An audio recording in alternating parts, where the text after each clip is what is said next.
Curtis is the creator and owner of the Practical Wealth Advisors and host of the Practical Wealth Show podcast. So if you're a podcaster, Practical Wealth Podcast, go subscribe to that. Primary focus of his financial planning firm is to help individuals and families become financially free by following the principles of wealth creation that have endured for centuries around the world. As the host of this popular podcast, The Practical Wealth Show, in his individual meetings with clients, Curtis teaches people that their number one financial asset is their what? Self. Knowledge. Self. Yes, exactly. That was Chris Money. He's like, I'm all about the money. He's like, what's your number one asset? Self. All right. I love it. The more they know, the lower their risk, the greater their chances of success. Over time, you feel strongly that financial products are simply tools. What makes the biggest difference in people's lives isn't the product, it's how they use it. Curtis has been, I want you to all acknowledge my maturity right now for not cracking an inappropriate joke at that. I guess I lose credit for saying that. What makes a big, oh man, now I lost it. Okay, Curtis has been planning for individuals for more than 35 years, started real young. And he's passionate about helping his clients save money and live the very best life they can right now. Curtis is very blessed to be married to his wife of 22 years, Erica, and a family law attorney, all right? They like each other so much, they even share an office together. Oh, and reading this verbatim off of the script, his brilliance and knowledge is only surpassed by his dashing handsomeness and good looks. That's not really on here. That's just my addition. I just didn't want to feel awkward saying that. No, but seriously, Curtis, thank you for joining. Really excited to talk about wealth for business owners. Appreciate you taking your time. And welcome with me, Curtis.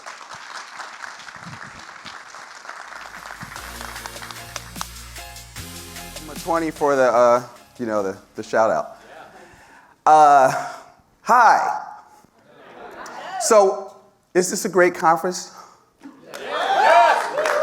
The lunch was great, but I couldn't eat. I'm too hype. So so this is actually how this started. I got an email. Somebody asked me I have this guy, and the laundromats are the greatest business in America. I was like, wow, I've got clients ask me about this. That literally like a week before. And then he said, look, why don't you come on my show? And then we talked about everything. And they did the most awesome video thing and putting in slides. And I'm using it as my primary, hey, you want to know, watch this show. Watch this show. So I guess I said something interesting. So some people tell me they've been listening to my show from that show, which is awesome. Thank you for that. And what I want to talk about, so let me just give you a little quick background. So I've actually got into the financial industry at, I think I was 20. I was a junior in college, and I realized the NBA was not looking for 5'11" shooting guards with a mediocre handle. So because here I am on the end of the bench at this Division II school. All right, I need a new plan. I need a new dream. And fortunately, I was a business major. I thought you majored in business to go into business because my dad told me you'll never make any money, work for somebody else. I never got that go get a good job talk. And my grandfather was in business, my dad was in business, and we owned a supermarket growing up. So I come from brick and mortar, people stealing your stuff, you know, right? We were in the tavern business, so this is a gray hair came from the tavern business because you're going to get robbed twice a year at gunpoint. You know, it's like, I used to live upstairs. I was like, listen, if we rob, don't call me. You know, wait till they leave, call the police. After they call the police, then you can call me after they leave, you know, so no. The only thing I have is maybe harsh language, and I'm not even going to do that if they have a gun. But I grew up in that, dealing with L&I and $1,500 a month electric bills, all of that stuff from a brick and mortar business. And one of the things is that I realized, and I was a typical, like Dave Ramsey on steroids, buy term, investor difference, max out your 401k. And then in 1999, I read a purple book called what? Rich Dad, Poor Dad, okay? And I got into that, and then I'm a nerd. So what I do is if I read the book, then I read all of the books in the bibliography because I want to know what they know. What was their framework? So I go deep, which is a mistake because somebody in the business I was in gave me the book, and I realized, you know what we're teaching is crap. This is not how people make money. And so that kind of led me, I lost my religion, so to speak, in Wall Street. After living through 4 crashes, I wanted to figure out, well, why? I got tired of hearing, well, don't worry, the market's going to come back.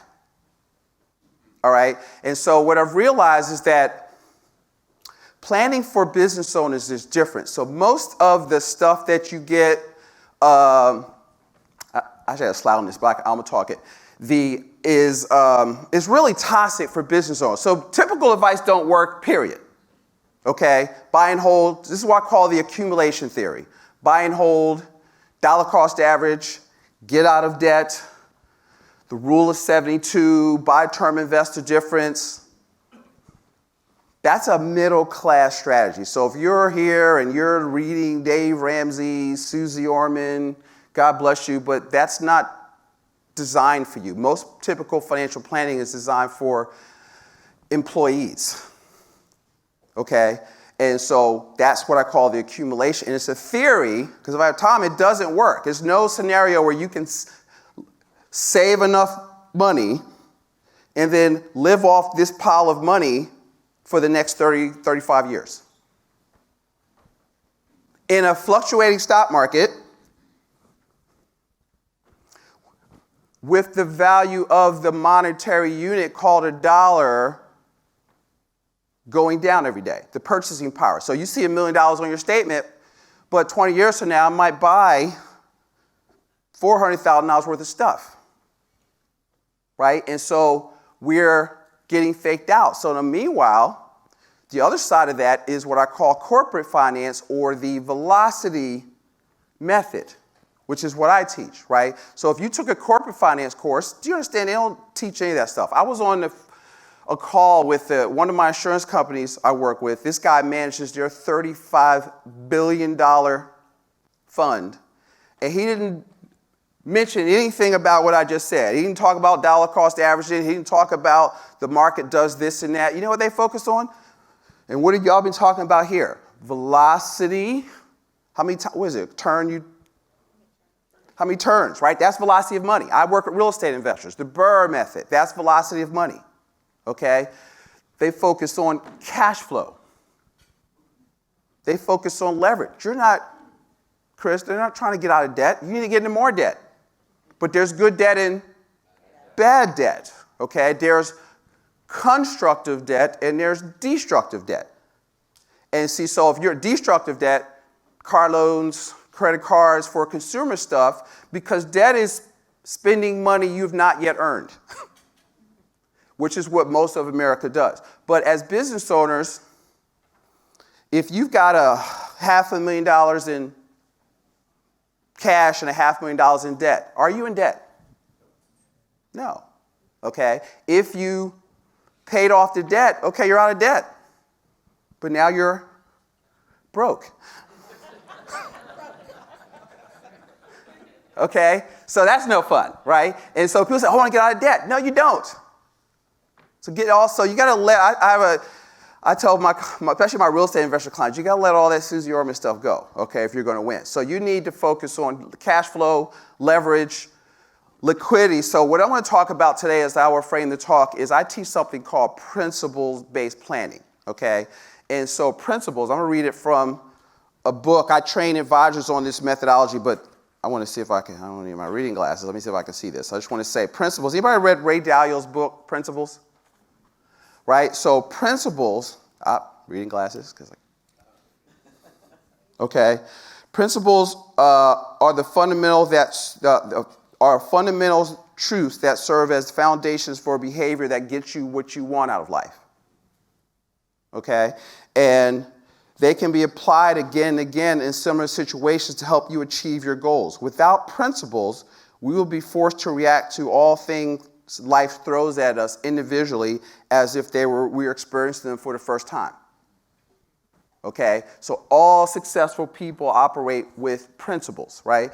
And so what I'm going to show you, the framework that I learned, that I try to share with people now is principles drive strategy, right? Strategy drives tactics. Tactics are a product that you buy, and a lot of times in the financial world, you're being approached by people with tactics, this great product. But products are last. Products should be the result that you buy in the financial world should be the result of your knowledge, not a substitute for it. So I'm going to step on some toes. Hopefully, when I get done my talk, my goal is for you to have more questions than you have answers, because then that means that you're starting to think as opposed to Curtis telling you what to think. Okay? So I'm going to show you. So this is the framework. So when I talk to clients, and so thank the guys back there, because I didn't have a PowerPoint. I said, look, I need my computer because I have to work this thing here. And what I try to do is I try to teach you to think from a macroeconomic standpoint. So we call this your personal economic model. So everybody has a personal economy. Some people's personal economy is bigger than others. Others is bigger than yours. But what's the main thing that we have in common? We want it to grow. Everybody here has a business. Some business is bigger than others, but the main thing we have in common is that we want it to grow. Okay? And so what happens is, here's the thing. Can you control the economy at large? But can you control your personal or your business economy? That's what you have to control. I can't control whether markets go up, but if I put $1 in my business and I make $2, that's 100% return. So, but in typical financial advice, you'll get people coming to you, oh, you need a SEP IRA, you need a solo 401k, look how much, or your accountants will bring you stuff like, all right, look, you can put, 40 grand in this solo 401k and save on taxes. Let me ask you a question. Because here's what qualified plans do. They do two things. They defer taxes, and they defer the calculation of those taxes, right? So ask yourself, do you think in the future, so here's a better word, postpone is the more accurate word, right? And so do you think in the future, will taxes be higher, lower, or the same? Everybody, see all the business owners, right? Y'all plan on making more than $400,000, right? And so I want money in a tax problem. See, if you're planning on being a lower tax bracket when you retire, that taxes don't go down because you turn 65. Did y'all know that? So if somebody's telling you you're going to be a lower tax bracket, that means they're planning for you to be poor or poorer. That's not a good plan. Okay? Or we hope the stock market goes up. Is hope a good strategy? Last time I checked. So I like certainty. Okay? And so entrepreneurs, you need liquidity, use, and control of your capital. Okay? And so you want to because what we'll do, here's what happens. It's a little bit different for business owners. So with money, you have two sides. You have your personal economy and your business economy. So you could control that. So everything here was how to become more efficient. So when I look at business, when I go to conferences, I break our business into 3 parts, right? Before, during, and after. So my before unit, attract, capture, nurture. My during is the sales process. So Wally, how do you create a wow experience? That's the during unit, okay? And then after is retention. Orchestrating referrals. So, see, to me, a better investment is to focus in on that kind of stuff, right? Then send it to some fund manager you never met, hoping the stock market goes up, right? So, let's talk about this. Is the clock moving? The clock's not moving. Give me a sign. All right. So, can y'all see this? All right. So, what happens is money comes in for most people. Money goes out. It goes through the tax filter. The lifestyle regulator is cash flow management, and then it goes through to lifestyle and out and down the drain. Is that reasonable? Okay? So now what happens is We want to be, so what I do is I teach principles that help our clients become and remain financially free. Financial freedom, or we call it in our system, getting to a position of FU. Okay, and where you can do what you want. Because the only reason to be in business is to live the life you want on your terms. And so one of the things I was telling somebody last night, your financial plan precedes the business plan or the investment plan, because the business is investment vehicles. The business is a vehicle to compress your time frames to get financial freedom, right? Passive income greater than your expenses. Because see, I want you, if you shut the businesses down, guess what? You're still supposed to be rich. So are you working on that? Is it all in the business? You're hoping to cash out and sell it? No, I'm going to show you that I want you to get some other things going on so that you have passive income so that you're... I feel in business, tell me if you everybody feel this way. I always feel like I'm hunted by a wolf I can't see. Right? Worry about payroll, worrying about, that kind of stuff. And I'll call them civilians. People with jobs don't really get that. That's why these conferences are so good, because you can talk shop and be amongst friends. You can say, well, all right, how can I get this thing up to $50,000 a month and nobody's looking at you crazy because you're just talking shop. You know what I mean? And so what happens is, financial freedom looks like this. This is what we call position A. So green tank, safe money. Your yellow tank, and so for you guys, your yellow tank is your business for the most part. So a lot of people, their yellow tank is markets. Can you control anything about the market going up or down? Right? And so what I focus clients on is cash flow. Okay? You can't eat equity. So when you're looking at it, it's all about how can I, so your number one asset, so here's what we teach. Your number one asset is you. So how do you, and so you focus on your mindset, your skill set, and your network. You got to invest in that on purpose. What are you reading, watching, listening to? Your skill set, money is made from creating value in your specialized knowledge, right? And your network is who do you know, but more importantly, who knows you, okay? And then your number one investment is your business. And what are you investing in business? Marketing, sales, systems, and people.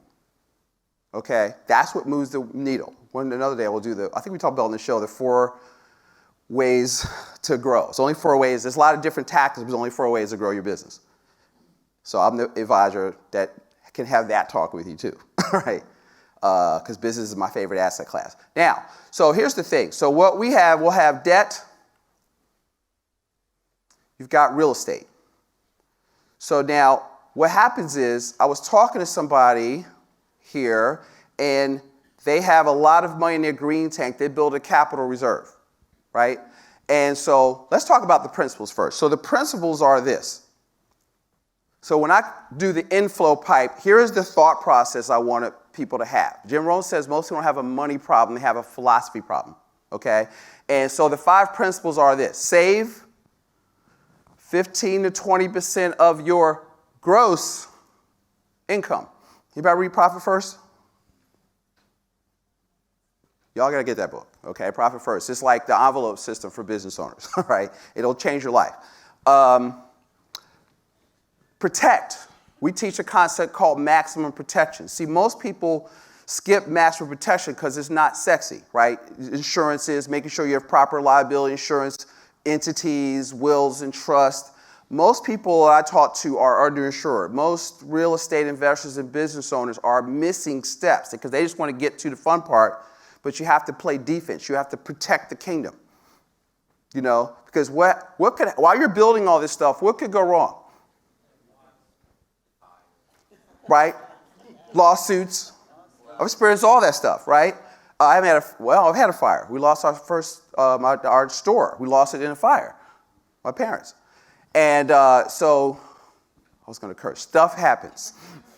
Okay, and so you got to play. I call that playing defense. You have to play defense. You want to have legacy. You want to leave a legacy of wealth and the wisdom to go along with that wealth. The fourth principle we're going to really get into is liquidity. Most people business owners are way too illiquid. So in the green tank, we want 6 months to a year of your income liquid. Why is that important? Because you don't know what's going to happen. So depending on the business, past 3 months, 6 months, it's not an emergency fund, it's an opportunity fund. So now if you have access to capital and somebody's about to go out of business and you've got dry powder, what can you do with your capital?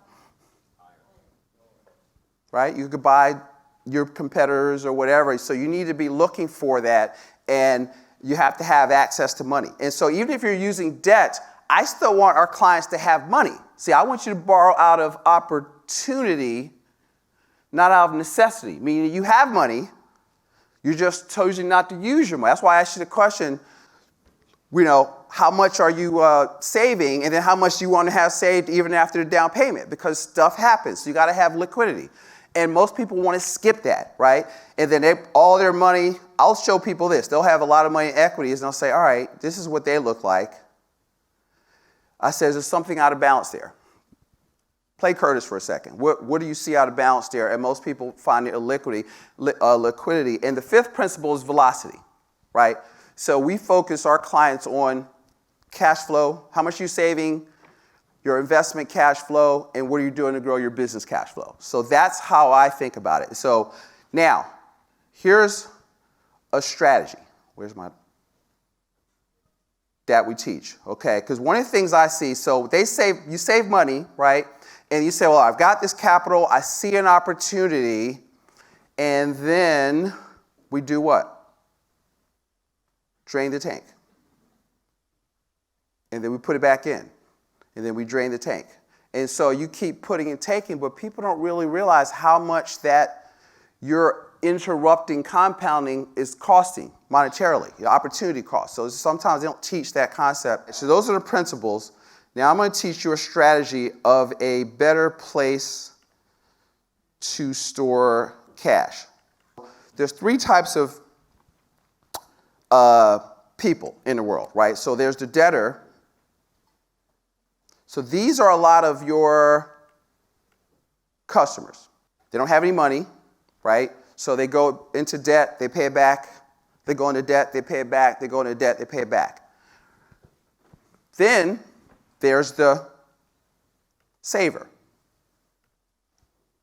Save. So for most people, saving is just delayed spending, right? And so you save it, it goes down, you save it, it goes down.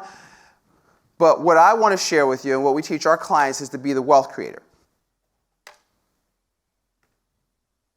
So what if you could put money away and access your money without liquidation and keep your money growing, and every year I could guarantee you that you would be better off financially than you were the year before?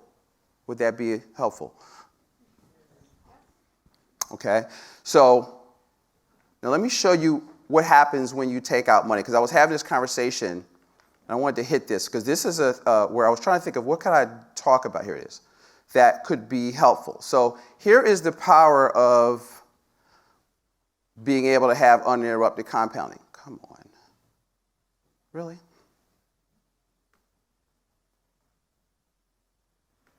There we go. All right. So let's say you were saving 10 grand a year. Nope, 100 is a good Freudian slip. Okay. Now, here's what happens. So now you saved it. I'm just going to do it over 20 years. Now, you're saving it, and then every 4 years, you spent the money. You took it out. Even if you bought an asset, you still had to do what? Drain the tank. So now let's look at those two. So let's say I want you to look at the green line is if you left the money alone uninterrupted, what it would grow to, okay? And then The red line is putting it in, taking it back out, putting it in, taking it back out, okay? And so look at the difference in the money down here. 99, there's still something wrong here. All right, whatever. So is something wrong with my math here. All right, but what happens is this. Forgive me.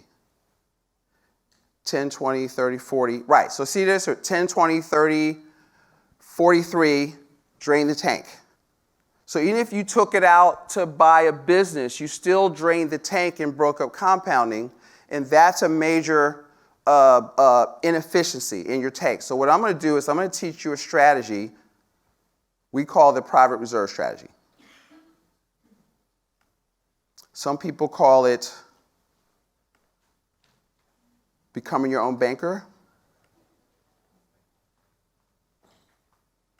So people ask me about this. So it's just a saving strategy, right? So it's not magic.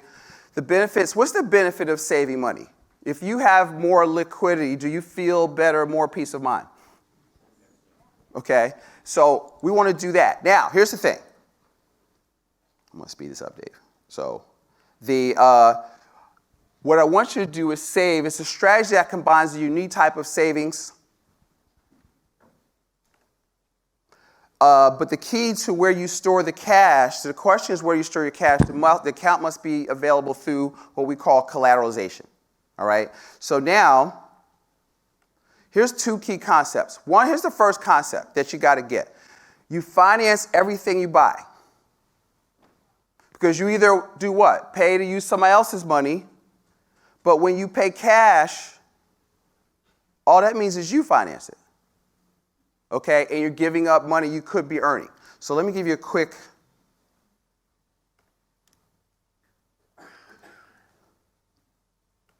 So let's say you had, I'm just going to use $30,000, money saved up and because this is the difference between compounding and amortizing interest. So let's say you had $30,000. Over 5 years, that money would grow to $8,500, make another deposit. So humor me, I'll change the rates later. So where do you get 5%, Curtis? And so let's say you saved this money. It took you about 5 years, saving about $500 a month. You just got out of a financial peace class, and Dave says, pay cash for everything. Let's say we go to church together, and I say, listen, I know you did that. I'm your banker. I think you'd make out better I'm willing to finance you 100%. I think you'd make out better if you took a loan. Here's the question. Do you believe me?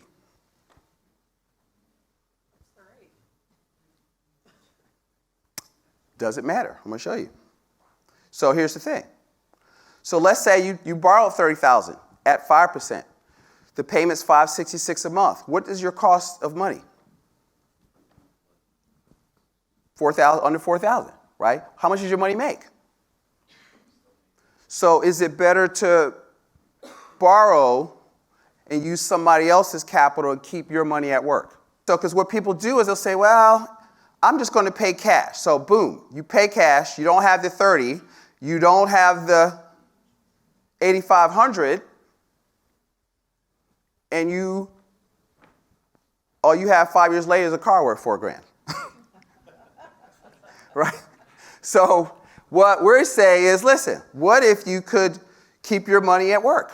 Okay? And so I'm going to come back to that example. Well, Curtis, 5 is a little bit high.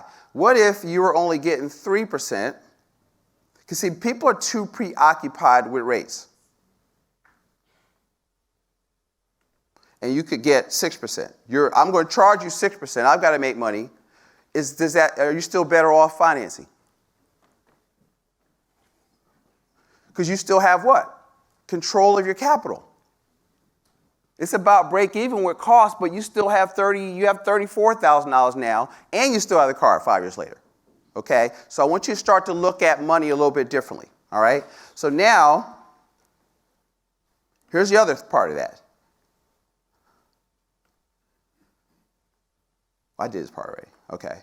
So here's the strategy I want to teach you. So let's say you understand money, making money, uninterrupted compounding. So let's say, where do you store your cash? So let's say you stored it And you've got the stuff over here you want to buy. Business equipment, a van that you want to get wrapped, down payment for a property. And you're like, all right, I don't want to use my money. So let's say you go to a financial institution and say, listen, I want to use your money, right? But we'll use my money as collateral. So they'll put a lien against your money. You can do the thing you want to do. And then you do what? Pay it back.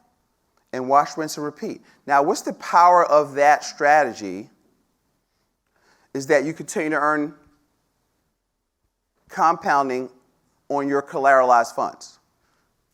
How much better would that, if you just install that into what you're doing? See, just little carburetor adjustments in how you handle the money. See, everybody works for money. We say, doesn't it make sense to learn how money works? Does that make sense? Okay, so now let's take it another level. So let's look at, the question I ask people is, where do you store your cash? So if we could create a wave of magic wand, and I gave you the ideal place to store cash, I was making this up, so here, play along with me. Would you want tax-deferred growth, tax-free distribution, a competitive rate of return, put in as much as you want? It would be great if the contributions could be deductible. Come on now. You could use the money as collateral. It was safe. Now, other than California, safe means credit protected, invisible, nobody can sue you to get to it. All right, safe. All right. No loss provisions. You got a guaranteed ability to borrow against it, guaranteed loan option. If you took a loan, you've got unstructured payments, meaning that you could take a loan, create your own payment plan, stop it, start it. Nobody's going to call you. It's not going to affect your credit, and it's completely private. Would that be nice? You have liquidity, use and control of your capital. How important is that for y'all? Very, right? And some additional benefits we'll talk about later. So now, many accounts work as what we call a private reserve, but some work better than others. So play this game with me. Where do most people, so here are the benefits that we want. Where do people store cash? Bank, savings, money markets, right? So now, let's start with that one. So, So in a money market account, do you need a savings account? Yes. But does it have all the benefits? I don't let people keep more than about 2 months in the bank. So if you look at me, the green tank for me, because I'm a baby doomsday prepper, is 2 weeks in the drawer, like in cash. Why? I have friends in Texas. What happened? They had a little bit of snow, right? And power went out. And so if the power's out, can you go to the ATM? Does your debit card work? If you go to the, y'all don't have Wawa. What's let's say 7-Eleven. But Wawa is the big place in Delaware. It's down here also. But anyway, you can't go because unless you have cash, you can't do business, right? Then I want you to have ATM money, but everything above that, I'm going to give you a different tank. Because most people that save a lot of money, they have what I call a tank issue, okay? I finally met a person in like 10 years that literally had CDs. I was like, wow, you have a bunch of them. Then she worked at a credit union, but I was like, I call them certificates of depreciation. All right, so HELOCs, and we were talking about that. I love HELOCs, but they're not good for this strategy. But you want to have access to your capital, okay? So where else do people store money? Margin account. There, I mean, you know, you can leverage it, but what the underlying asset is too volatile, in my opinion. Because what happens if the price goes too low? What are you going to get? A margin call, and they want you either got to sell your shares or give us some money, right? And so that's too volatile an asset. So let me keep going. 401ks. What do qualified plans do? What are the two things qualified plans do? postpone taxes, postpone the calculation of those taxes. And so people say, well, if your employees, well, I can borrow against it. Or I've got business owners, well, look, you can create a solo 401k, you can borrow against that, but you're still deferring taxes. There's still restrictions on it. So they're all tools. I'm not saying not do anything. The thing is, understand how they work, okay? And make sure they're in your best interest, because most of the time you can borrow up to $50,000. No, it's maximum of $50,000 or half the account balance, or a max of $50,000, whichever is whichever the least amount of those two. Okay, so there's still restrictions. So I don't like any government anything. In my mind, they're a joint account with the Treasury Department or the IRS. So do you want most of your money in a joint account with the IRS? Good answer, right? And so now, let me show you the one most people never guess. So don't run me off the stage, all right? Because we're going to talk about permanent life insurance. All right? Properly structured permanent life insurance with a dividend-paying company. So they have everything you want, except for what? Deductible contributions. So think of it as like a big structured, right? It's like a big Roth with more benefits. Okay? So now we figure out where is our storage facility. Now let's look at the strategy. So now what our clients do is, what's the first principle? Save 15 to 20% of your gross income. So what we do is we run that through properly structured insurance. Now you build up something called cash value. And then what do? We say, okay, you can call the company up or fax them. You say, listen, I need some money. You know what they're going to ask you? How much you want, based upon what you put in there. So you got to put it in there first, all right? I have people call me, oh, can I get $1 million of insurance? They think they can borrow $1 million. No, that's not how it works. And what happens is you're borrowing their money. Okay? So now if you're borrowing their money, that means your money is still over here doing what? Compounding, because you haven't touched it. So remember the other example. So now what can you do with this money? Whatever you want, right? All they're going to ask you is, you want us to send you a check, or you want us to wire it to your account, and you get it in about 3 days. So you just keep building it. And so our clients, most of my clients are real estate investors. I've got people now that just replaced hard money. They have enough. They have hundreds of thousands of dollars in their policies, and they just borrow it and pay it back when the project gets done. Cash out, refinance, and pay back their policy loans and get their money back out. I have a woman, his name is Janelle Wilson. She's on my shows. She's the Bird Queen. She blows me up on TikTok and Instagram, right? She showed, one time she's on there, I don't know if I'd do this. She showed a check for $430,000. She says, from her cash out. So she's like the HUD queen. She's got pandemic-proof real estate business.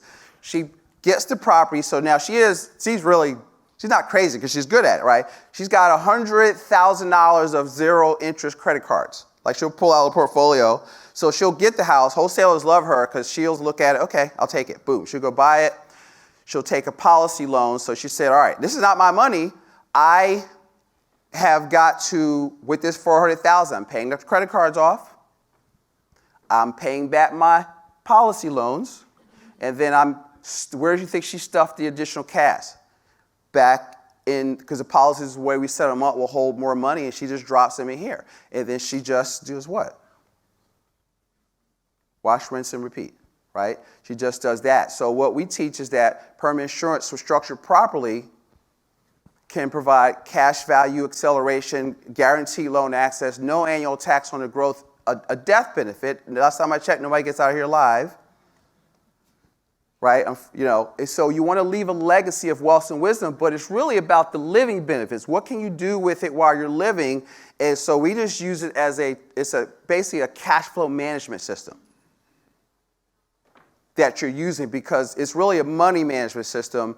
Whereas you can, because we teach once you get into it, then We show them how to set up amortization schedules, pay themselves back. I've got literally people that will, what did he buy? He bought a car. He charged himself the service fee a bank would have charged him. All right. He created an amortization schedule. He's getting the money at 4. He's paying it back at like 8. And where does that extra money go? Back into your capital reserve. And so what happens is you want to create your own ecosystem, whereas now, again, you're borrowing out of opportunity because you have the money. But you opt to use, because it takes a long time to save up $50,000 or $100,000. See, I'd rather call Chris and go, hey, I need, if my financials are right, weeks, right, to get to the money. So it's kind of like a balance, but you want to have a strong personal economy. You can't, because at the end of the day, you want to make sure that you're financially independent, because what happens is the stuff goes sideways. What if there's a pandemic? I have real estate investors that slept like a baby because they had a lot of money in here because the government said, hey, you don't have to pay your rent. Did the mortgage companies, did they give you a break on having to pay back the mortgage? So what if that happens? That's why I say 6 to 12 months of liquidity. So the principles, liquidity, velocity, because this is a strategy of utilization. So I have a client that used this strategy. I had him saving, young guy. He calls me up, Curtis, I just bought an ATM. What? I didn't realize you could buy ATMs. And I got 2 more. So within the space of about a year, he had 8 of them. They cost like $2,000. And he's averaging $500 to $600 a month per machine. Where did money come from? His green tank? Is his money still in the green tank making money? What's the ROI on that? Then he discovers he's trying to do real estate. Well, he slides into this sub-market of buying notes. So he just buys a mortgage.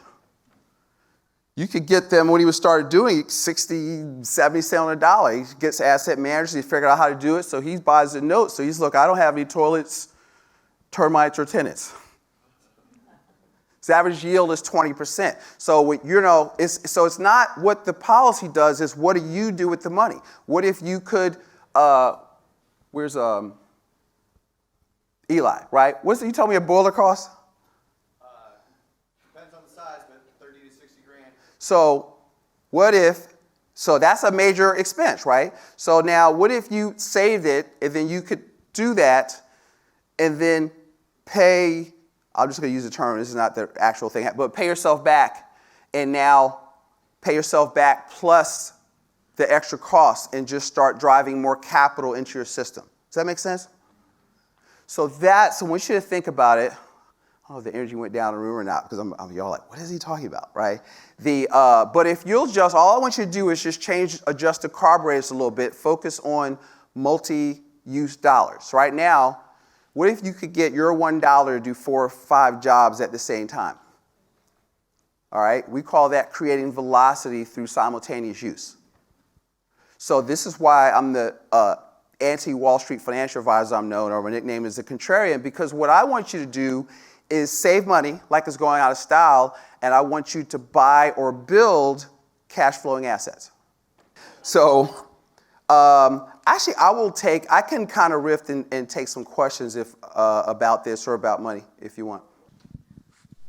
So I'm wondering, or I guess would you please explain how this works with, let's say, for example, like a 7A loan or a 504 loan where they're looking for like 10% cash? Mm-hmm.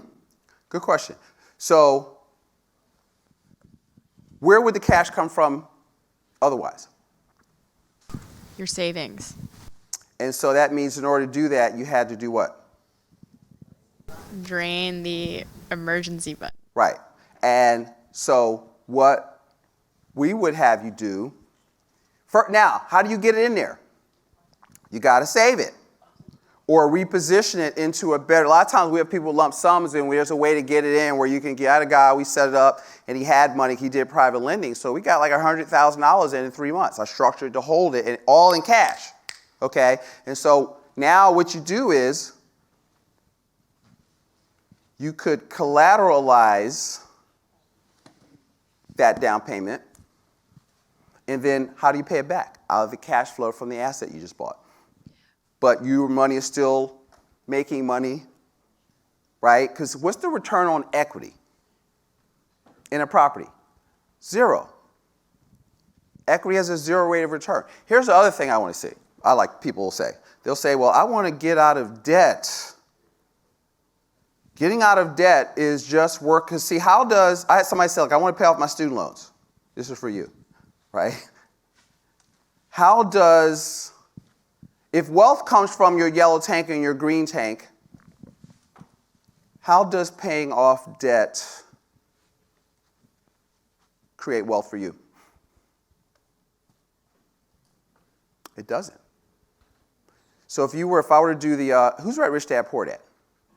So picture the financial statements, right? So side by side, everything that is a liability on your balance sheet, let's say you've got a card note for $30,000. That's your liability, but it's the bank's asset. Your card payment is their income, right? So the name of the game is you need to be a ledger on other people's expense column, right? So if you're let's take your businesses. So they're getting their laundry done every week. That's a line item expense in their income statement, and that's coming to you. And so that's what you want to be able to do is how many of those things were people. If you're a real estate investor, 30% of these households' money is coming to you for how many doors that you have, right? And so the deal is you want to have people paying you, then you want to control the capital so you build your own ecosystem. Because see, you know who else does this? So anybody heard of Bank of America?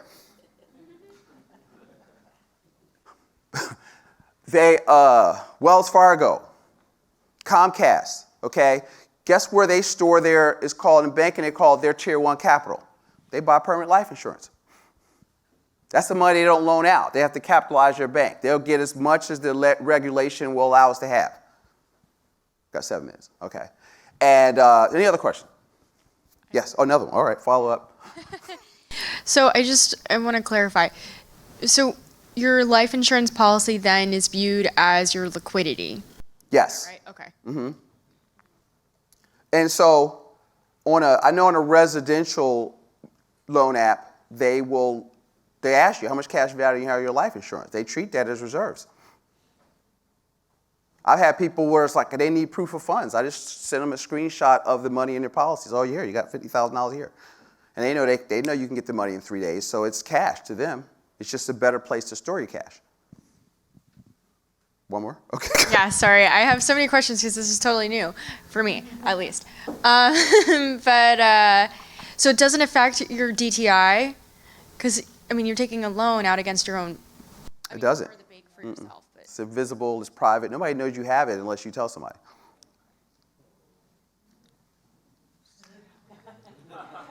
Okay. Wait a second here. Okay. Yeah, Russell. This is probably a really dumb question. But what's in it for the insurance company? Why do they offer this kind of thing? Well, so good question. So what happens is insurance companies, when they collect premium, they have to put the money to work, right? So what are they doing? They buy businesses. They're financing malls. They're buying treasuries. They're putting the money to work so they can pay the claims, right? But what happens is it's a contract. It's a unilateral contract that you control. So if you ask for the money, they have to send it to you, okay? But it's safe for them. It's collateralized. They're using your money as collateral. So their money's coming out of their general account. They have your money collateralized, and they have a death benefit. So if you die, they're going to do what? They take the money off the death benefit. So it's really safe for them. On their books, it's all right, it's safer. It just doesn't cash flow because people don't always pay back the policy loans, but it's a really safe loan for them. I was on the phone, I was at a meeting with actuaries, and they were like, yeah, no problem for us. Yes, sir.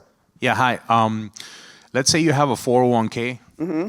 Do you recommend rolling over to something like that? Well, you can't roll it over into insurance. So you have to cash it out and then... Yes. I'm not giving financial advice. Just my disclaimer, all right? Everybody feel disclaimed, all right? And Yeah, it depends on, see, because what you want to do is, here's the question. Let's say it's in equities, right? On a scale of 1 to 10, rate your knowledge, this is what I ask people, of the stock market. Right now, with everything going on, maybe a 5. Right. Okay, that's actually pretty high. All right. But rate your knowledge about your business. Yeah, high. High, right? So, and what one do you have the more control over? So what happens is I would ask you to, all right, maybe that would be the decision. Where is the highest, best use of my capital? Could I position it where I have access to it? Now, the procedure is to roll it over into an IRA, an individual retirement account. Okay. You know, that's step one. That's not a taxable event. And then just figure out how you want to distribute it. And you could, you know, kind of use it to pay a premium or whatever. And the other question is, what are the rates that they usually charge, roughly? What do you mean? Like for on the, you know, for the loan that you're taking on the life insurance. 4%. 4%? Simple interest, unstructured payments. But we have our clients pay it back at 10. Wait, Just repeat that question, sir. repeat it. Can a corporation or LLC can create any type of life insurance? Like So you want to own it personally, and then, but you can, we have people that will create, like Dennis will own the policies personally, take a loan into their LLC, and then they'll finance their operatories. Like they'll finance your equipment, or a real estate investor will literally create their own finance company. That way, for equipment, you could write the equipment off, one, right? Now, if you're getting it 4 and you pay it back at 8, you've got to claim the extra interest over and above the cost of the money on your return. Curtis is not giving tax advice either, okay? But it's all financing, right? So we've got to learn how to be in control of our money. So you could create an LLC. That's a little more into the weeds, but yes, you could. Not for the insurance. You own it personally. You loan it to the LLC, and the LLC can loan it to your business. And just create the right. No, let me see. You own a policy. You take a policy loan. You have an LLC that's your lending company, and you put the money in that account, and then you do your thing. You loan it to your business entities. You create the proper amortization schedules, promissory notes that somebody comes looking, and then you pay yourself back. See, you're the bank, so think like the bank. What do they do? See, if you own the bank, would you bank at Wells Fargo if you owned your own bank? No. Well, you know, we're in the supermarket business. Nelson, in his book, so this is your homework. Nelson Nash, who passed away 3 years ago, used to teach a 10-hour, 2-day course on this 91-page book. So I don't even let people work with me if they ain't read the book. Or at least while we're working through it, you have to have read the book, because otherwise you think it's a gimmick to sell you insurance, and it's not. Okay? Because the thing is, because people go, how much does it cost? That's the wrong question. The question is, how much do you want to save? Because it's a structured problem. They don't work like how I just described out the box. I just realized I wanted to show something. I don't have time now. I was going to show how to finance equipment and how it works. I don't have time for that now, do I? 5 minutes? Okay. Okay. All right, so here is, we call this the equipment finance example. This is right out of the book. Now, here's the thing. So the illustrations are old. The interest rates were different. Dividend rates were higher. Okay, so can you build me one like this? So this is the example. I'll tell it, and then I'll break it out and show you what's happening. So this is an example from the book. Now, where it comes from is you saying, well, what does the insurance company do with the money? So here's how a policy works. They get premiums. They have to pay out death claims. And there's only one of Nelson's premises, there's only one pool of money. Okay? And so it's controlled by banks, insurance companies, and Wall Street. Okay? So the question is, how much of that pool do you control? So in this example from the book, his nephew owned a logging company. So he had 4 tractors, 2 tree shares, you know. And so, but in essence, he was paying $16,000 a month in financing. Okay, charges, okay? Now, where did the finance company get their money from? Insurance companies, other blocks of money that they buy it wholesale and mark it up and then sell it to you. So if you put your money somewhere that allows you to have first crack at it, could you now cut out the middleman on little stuff, like, you know, and you're not gonna buy a laundromat with it. Not right away. And you could. Now, this is an example of, so this is like from 2000, but he bought a truck, right? This is the agreement. So he put $13,000 down, financed $52,000. So see the line where it says, here we go. $19,000, so $52,000, he's financing over 48 months, paying $1,500 a month, so his finance charge is $19,000 a year. All right, so now let's go back to, I'm going to just show two examples from this. So this is the example of just putting in money. So now I would never let you stop doing this, but he put in $40,000 a year.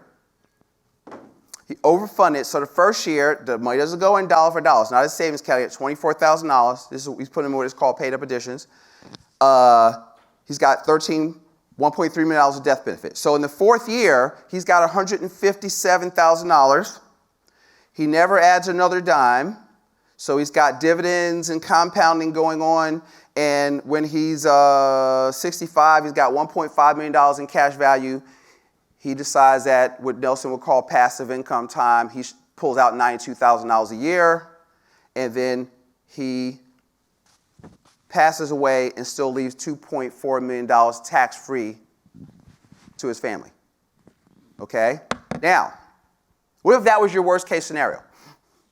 So now let me save y'all some money. So now let's look at this example. So this is the same example, except for now we're controlling the financing. So same $40,000, still stop paying it. Now, he's got $157,000. Can he buy a $52,000 truck? Yes, okay? So guess what? He does, right? So the shorthand over here is the $18,000 is the $1,500 a month. Oops, this is not highlighting like I want to.